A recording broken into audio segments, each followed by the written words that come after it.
ஆனா குழாய் நீரையும் கொடுக்குறாங்க.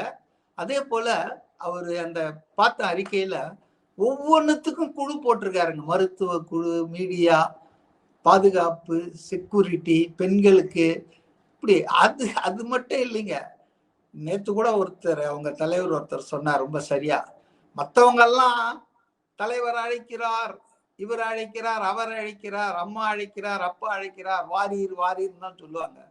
ஆனா விஜய் இன்னைக்கு காலையில ஒரு அறிக்கையில பார்த்தேன், தயவு செய்து கர்ப்பிணிகள், நோயாளிகள், வயதானவர்கள், குழந்தைகள் வராதீர்கள், நீங்க நேரலையில தொலைக்காட்சியில வீட்டுல இருந்தே கண்டு மகிழுங்கள். இப்படி சொல்ற ஆளை நீங்க எங்கேயாவது பார்த்திருக்கீங்களா இதுக்கு முன்னால எந்த அரசியல் மாநாட்டிலேயாவது? அப்போ மேடை மட்டும் இல்ல, நம்ம எதிர்நோக்கி இருக்குல்ல லட்சக்கணக்கான தொண்டர்களை பற்றி தாயுள்ளத்தோடு, கரிசனத்தோடு, அவங்களுக்கு தண்ணிக்கு என்ன பண்ணப்பா, விக்கிரவாண்டியில சில தவறுகள் நடந்தது, அனுபவம் கிடையாது இல்ல, புது கட்சி தானே. அப்ப அதுல சில தவறுகள் அதெல்லாம் அனுபவத்தில் எடுத்துக்கிட்டு இன்னைக்கு பாத்தீங்கன்னா பக்காவா பிளான் பண்ணியிருக்காங்க. இதுக்கு நிறைய பொருள் செலவாகும். ஏன் மற்ற கட்சிக்கு இதெல்லாம் செய்யறது இல்லைன்னா, எதுக்கு இவ்வளவு செலவு பண்ணிக்கிட்டு இவங்களுக்கெல்லாம் பாதுகாப்பு கொடுத்துட்டு வரட்டும், வீட்டும் போட்டோம் விட்டுருவாங்க.